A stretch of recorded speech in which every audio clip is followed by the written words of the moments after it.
Papa, can you hear me? Papa, can you? Hi, this is Jim, the Keys bartender, coming to you from Key Largo once again.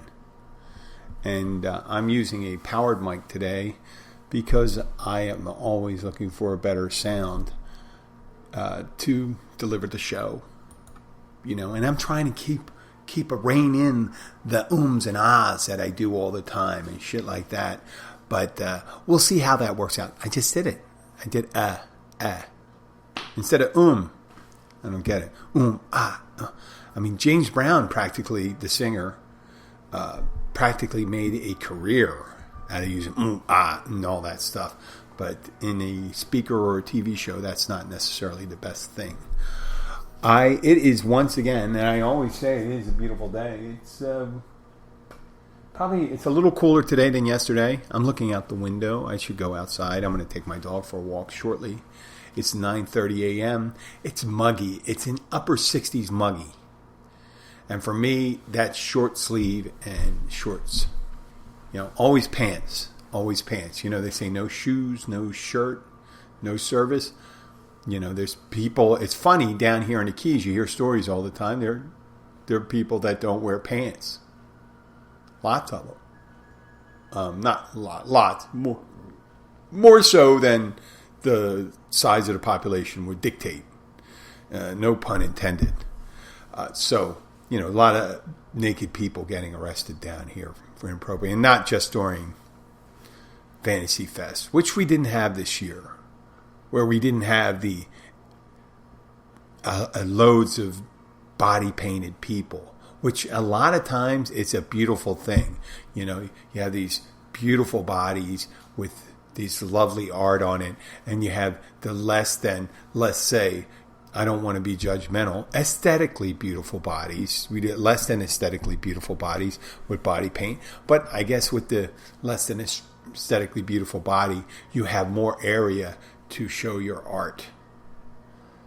Right? So that's... hopefully with the vaccine distribution, we'll be able to get to a modicum of normalcy here in the United States, in the world, to be able to do that. You know, it's funny.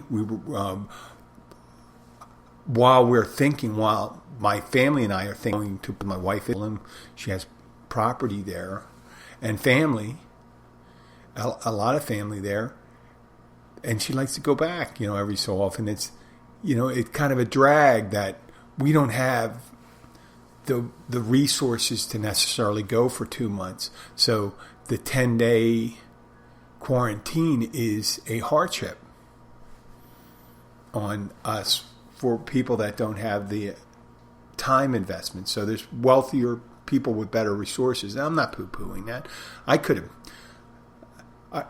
Here I'm going to sound like if I had put the nose to the grindstone earlier, I would have more resources to be able to do that now. Now I'm putting the nose to the grindstone more so today with the podcast. I know, Jim, what are you doing? You're making a lot of money? No, not yet, but I'm endeavoring, and I have my notary stuff. I'm working on that. I'm a notary down here. If you're a new listener, a notary's in Florida.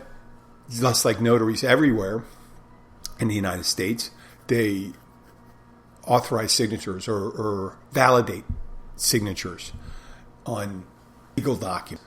And they're also, and loan documents, which is a legal document. I guess that's redundant. And they can officiate wedding solemnizations or wedding ceremonies.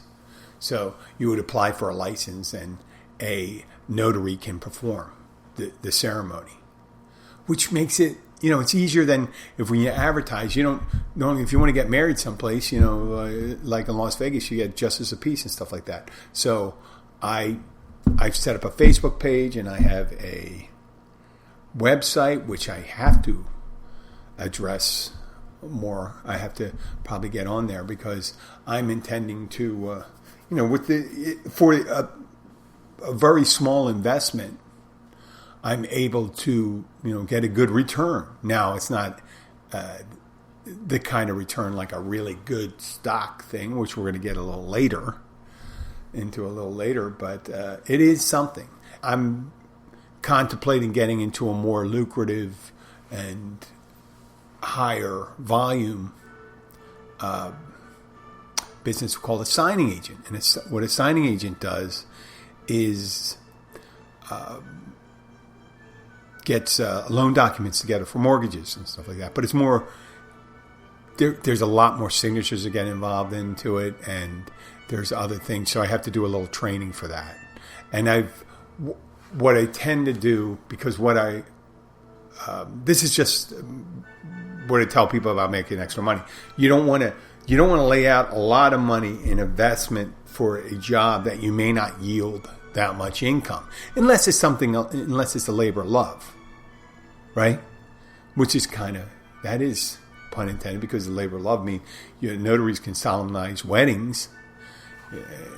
You are injecting yourself into, wow, that is a bad visual, injecting yourself into a marriage. But, there is injection involved marriages in somewhat. And I'm going to get off that point. That's not what I wanted to talk about. What I meant is, down here in the Keys, you have I like to have multiple income streams. Now, I'm a spin instructor, and spin allows me to have a free membership and also gain a little income from that. And it motivates me to take care of myself because, given my druthers, if I'm not a spin instructor, I don't really worry about that. Once you get to be 57, I don't worry about being in perfect shape. But as a spin instructor, it's important to be able to at least maintain an image that what you're doing is good for your health. So, and that helps with me, watching what I eat, going to the gym and doing things like that. Back to what I was talking about. I'm going to pause this for 1 second. I left the music on way too loud over in the background. So I'm going to, maybe you don't mind. I'm going to cover up the mic so I'm not yelling into it. Alexa, turn down the volume. There we go. I put on light classical music in the background. So it's just like something I like to have. Sometimes it's light jazz, sometimes 70s rock, sometimes alternative music. Who knows? I like that sitting in the background. It's something that sets the tone for the evening. So I guess we got beyond that revenue streams and things, the alternate thing. Then the podcast, which I'm working right now to maintain sponsorships, obtain. I have to obtain sponsorships in order to sustain sponsorships. So I'm looking to do that. But right now, you know what? I can just promote that. And if you are a listener of the Keys Bartender, and you do come down at Keys and you find yourself that you want to have a wedding solemnized, I would be happy to, if we after discussion about, I'd like to know that you're a listener. I just don't want people to come down and hear, well, if you tell this guy that you listen to his podcast, he'll marry you for free. Well, no, I need to get from you a reference to podcast. I'd like to see, and I can tell if you were listening because I get demographic information. So I would like, all you have, if you want a free wedding, is to download every episode, right? And share it with your friends. Not every episode you downloaded. And write a review. You're going to have to write a review too. On iTunes. Positive review. Because I'm not going to do your wedding if you give me a negative review. Yes, I know. Is that poor business? I don't know. But today I have that planned. I'm enhancing my revenue stream. It's been going pretty good. 2021 so far. And in the Keys. So if I'm not moving away from bartending. I'm just making myself more available to do the other things. I still always want to bartend because obviously if I'm not a bartender, how would I be how would I ever be able to do? I'd have to just do old man from the Keys, or becoming an old man in the Keys. I don't know what that would be. Old Keys bartender. So now you get sometimes, I try to be motivational and stuff like that, because you know what, we're in the Keys, I got a good life and stuff like that, I got a lovely family, I am fortunate, it's not all about money, it's not all about driving cars, big cars and stuff like that. You have to have the satisfaction first in your private life before, well, not necessarily. Financially, I guess it's good to become financially self-sufficient, which I am financially self-sufficient. I'm working hard and stuff. But I would like to become more so. Who wouldn't? Who necessarily? I have everything I need. Well, I am working on that. And you say, hey, Jim, it's a little late, 57 years old. And I say, it's never too late. Never too late. My goal in life is not to retire. My goal in life is to have a good life. And work is not a 4-letter word to me. Work is a aspiration. It's a job. It's an avocation. Doing something you love, finding a challenge, doing something that you think you might do well. I mean, that's great. And get paid for it. And if you do it really well, then you can be compensated outside, above the norm for that field. Like the best doctors in the world get the highest fees. I mean, anybody, the best dentists, the engineers, the best singers. I'm going to best football players. I'm going to everything. The only people that don't seem to get compensated very well when they're really good are teachers. I mean, they get some benefits and stuff like that. People always say shit. I know teachers only work 9 months out of the year and blah, blah, blah, blah, blah. Teachers aren't compensated. You can have the greatest teacher in the world next to a person that's just adequate or below average. And because of the way the system's set up, I understand. I understand sometimes people say, listen, you have to have a modicum of standardization for compensation for teachers. And you don't want to have people to incentivize people, because sometimes people work the systems with tests and shit like that. So if standardized tests, you help your kids get high grades and show an improvement, you could get a benefit from it. I'm talking about the demonstrably great teachers don't make a lot more money. A great bartender can make scads more money than a bad bartender. They can. And I'm sure there's always the exception to the rule. You have a hot girl who's bartending and she just makes a lot of money, or a hot guy. And they make a lot of money because they're in a place and they value the way they look over their skill. I'm not holding myself as the paradigm or the model for the perfect bartender. I never said that. I am the Keys bartender when it comes to the podcast. I'm not the Keys bartender, the pinnacle of achievement, the Keys bartender here in the Keys. I don't need that. I'm good. I'm good in my niche. I'm friendly. I'm welcoming. I'm knowledgeable. I'm funny. So, and I have a modicum of, my appearance is acceptable. Some people would put me higher. More people put me higher than they put me lower.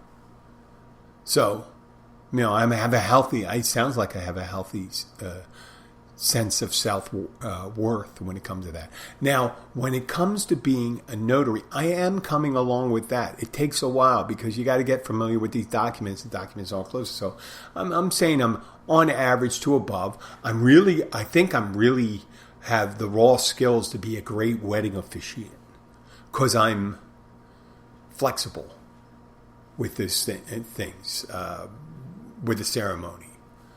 I'm not locked into anything. and I can be enthusiastic.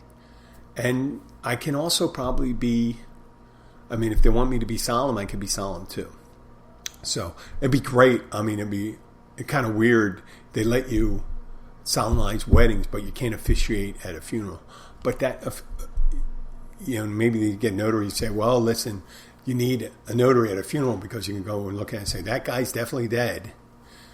Okay? And here's the signing of it. No, you need a medical examiner for that. You don't need a notary for that. I digress. Okay. Now I'm giving Jim.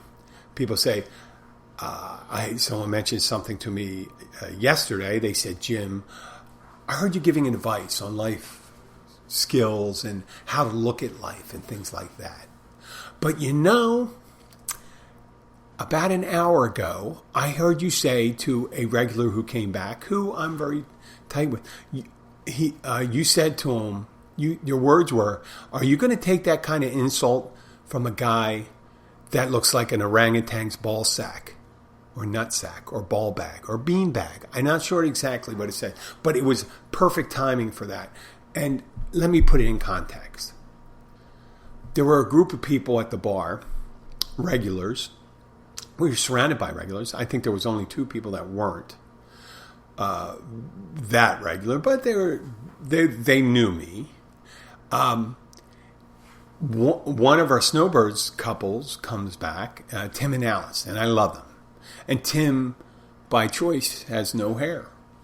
And he's very vociferous, open about not having hair, making fun. And he'll cast lighthearted insults. And I thought that was and he said to somebody who is a regular also and a friend, he said something about how he looks, right, in front of his wife. And I said, are you going to sit there and take that from a guy that looks like an orangutan's ball sack? Because he has a angry red head. And, it could be an orangutan's butthole too, but ball bag, bean bag probably was better. And people say, well, Jim, how do you know? I said, well, every nature show you're watching, you see that stuff. Orangutans are like that, or baboons, or whatever stuff. I could have said baboon, but orangutan was more appropriate because of the bright red. And I don't think hurling friendly insults in a bar atmosphere is incongruent with being a motivational person.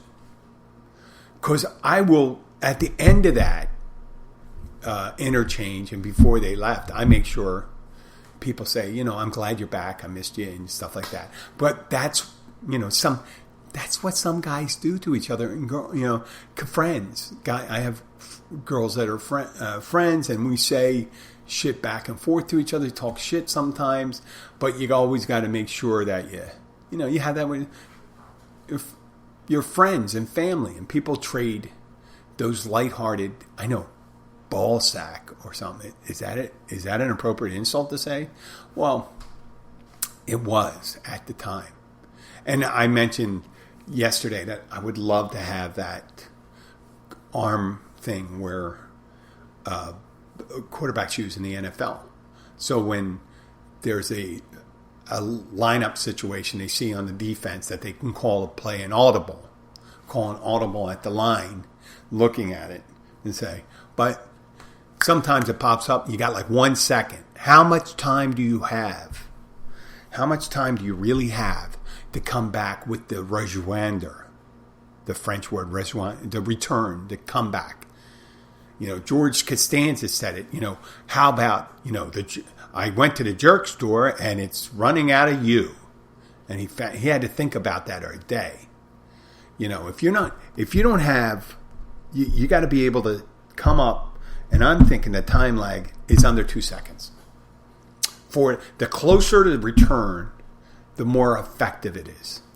Now, you do put yourself out. The thing about making a quick comeback, and here me being motivational about being an asshole, right? I'm being motivational about that, right? So what? Like I said, it's not incongruent. This is what happens in bars. And it's hilarious. what was it?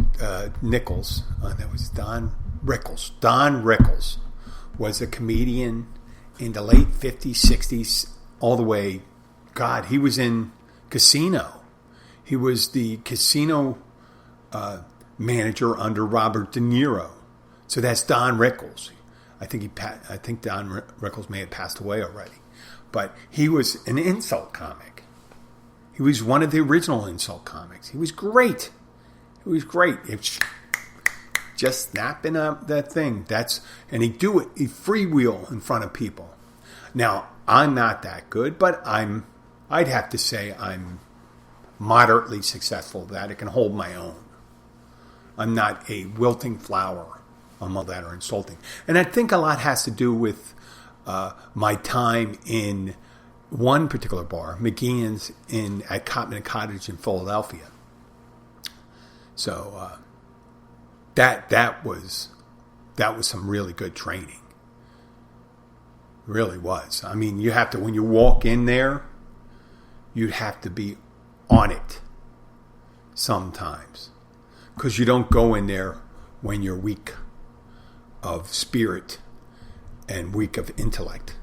If you're going to engage in witty repartee, which I do enjoy. And sometimes you don't get witty repartee. You get some stupid stuff. People always have the same return thing, just like one of those morning show people. They always have a horn and shit like that. I put in my special effects. Do I still have my special effects in here? Let's see if it... No, I don't have all my special effects. But, like I said, that is part of the bar culture. Let's move on.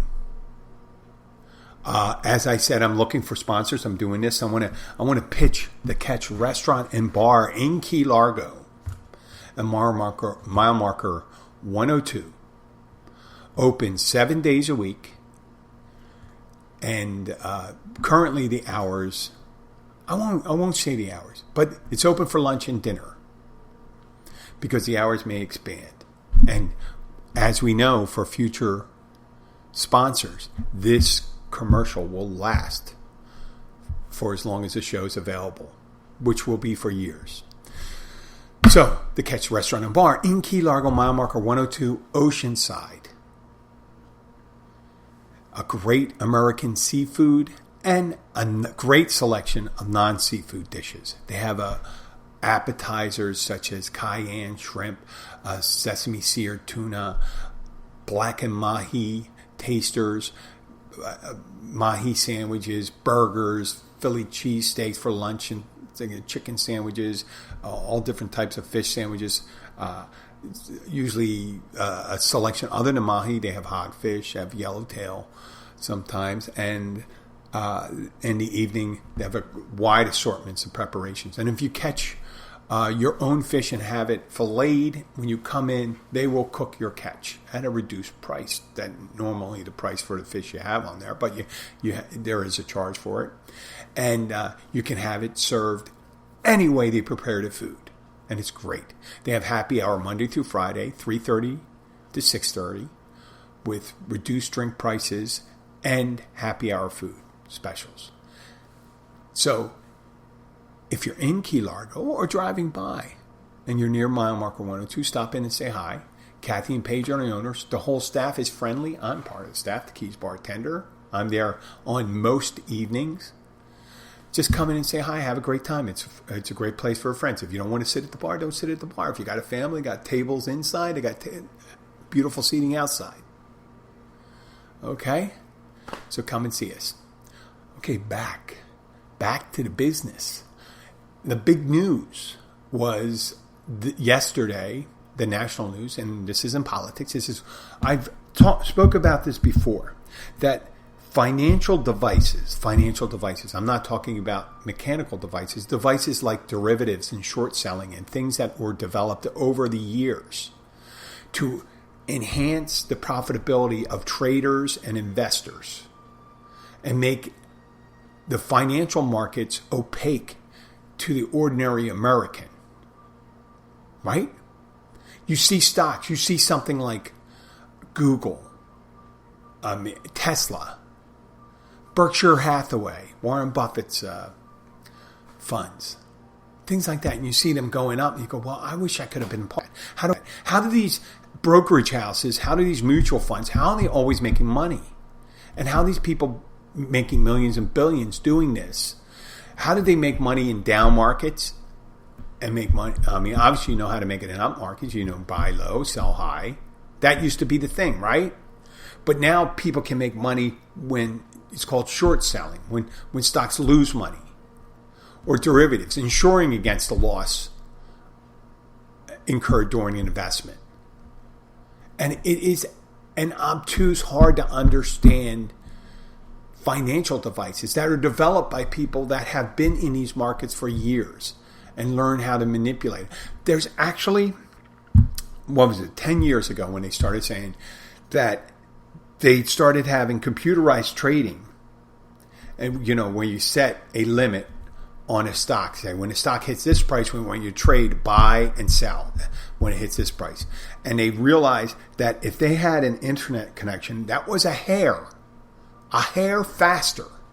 When I say that, a microsecond faster than the other connections, they could gain more money by having that advantage. A microsecond faster. We're not talking about 5 minutes, 10 minutes. In the old days, it was a ticker tape, and the ticker tape took forever. If you ever seen the old movies, people watching Wall Street, and there's all the stocks would come out, right? I mean, you may not be familiar with a ticker tape. And now, with computerized trading, if you get that advantage of a split second, and the fluctuations could be so quick, you can gain an advantage and make money doing that. So that's another one of them. So you have short selling, derivatives, the speed of transaction, computer trading, and things like that. Yesterday, a type of flash mob by small investors invaded the markets and curtailing a large short sell of GameStop and other stocks, driving up the price of GameStop stocks. Now, a lot of gaming has, just like, think of Blockbuster and things like that. That Blockbuster used to be around when you first had VHS, and then you went to DVDs, and then they started losing out when streaming video started coming out, where you can order online. And you don't have to have a DVD and things like that, right? So,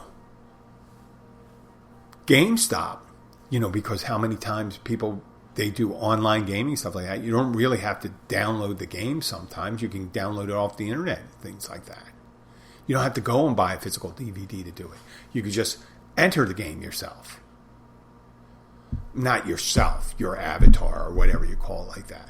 So that's what GameStop is. There's a little kiosk, and it was it's a density. It was I don't even know how would they call it a retail. It was much like a jewelry store, if you think, just a tiny little floor space. You could yield lots of sales because games cost anywhere from like under $100 to like over $100. I don't know how much the costs are. I know GameStop was not faring that well, and people were betting against it. Billionaires and millionaires. And this flash mob inserted itself and drove up the price, denying or even depleting the resources of the wealthiest people making those decisions because of online trading that was like Robinhood and all these apps that are out there that allow small traders to act like big traders. When you have millions of people that invest small amounts of people, they can match up against the bigger people. The people with great resources and smaller group of people. I applaud that. It's not anti-capitalist. It's just an opaque system that makes it harder. Because just like the law, it should be apparent. The laws are opaque and hard to understand. That's why you have to hire an attorney to navigate them. If you had gotten in an accident by, let's say, you're driving up the road, you turn to make the left-hand turn, someone runs a red light, slams into you. Cut and dry, you got hit. You got hit by someone that was running a red light. If you needed to sue that person, you should be able to go up there and say, this is what happened. This is what, I was lawfully turning. I had the right of way and someone was running a red light. And it should be cut and dry. Why in hell would you ever need an attorney? Sometimes there are attorneys you need to defend you and stuff like that when there's more obscure. But innocent is innocent and guilty is guilty. And you think, well, if I'm innocent, I should be able to defend myself. Yes, in all reality, you should be. But there's some things, there's nuances to that where you need that. Now, you need experts for medical advice and surgery, but you don't need to pay, let's say, $5,000 for $500 or $700 of anesthesia. Right?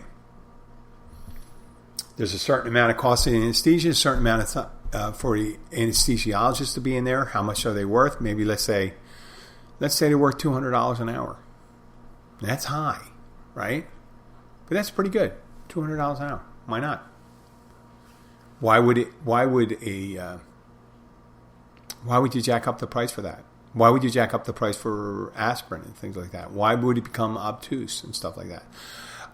Warranties, contracts, long contract law. God. When you're purchasing a service, it should say, I will give you this service for you. You will adequately provide me with programming and access to media, and I will pay you once I'm using it. Once you fail to honor your side, it's over. Right? Why would you need 3 pages to explain that? Who knows? But, that's democracy in action. The GameStop thing, you're going to be hearing that for a little while. And I would not be surprised if there would be introduction of legislation or attempt to introduce legislation, federally to stop people from interfering, because the people that have the lobbying power in money, resources, are the wealthy trading houses and mutual funds and things like that. But there's a note of populism out there, and people say, "Well, no, you set yourself up that way, and you're gonna have to deal with that." Now, if you don't understand that stuff, that's all well and good. Okay, we're going to finish up today. I'd like to thank you for listening.